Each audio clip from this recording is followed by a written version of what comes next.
Sa lahat po ng ating mga taga-sugid at taga-subaybay po, ito, nandito naman po tayo sa ating panibagong nahuli na naman kaya mga idol.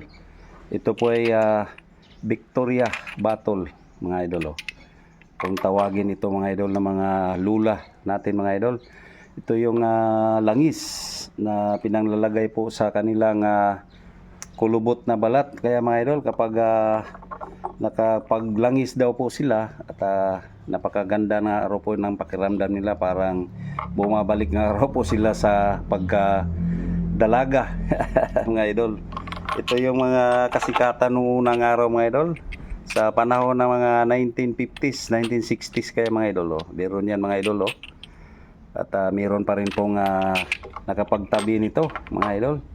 Yung iba nito mga idol, mga napulot lang sa tabi-tabi po mga idol. Ayan, panibagong dagdag naman po yan. So maraming salamat po sa lahat na nanood po nito.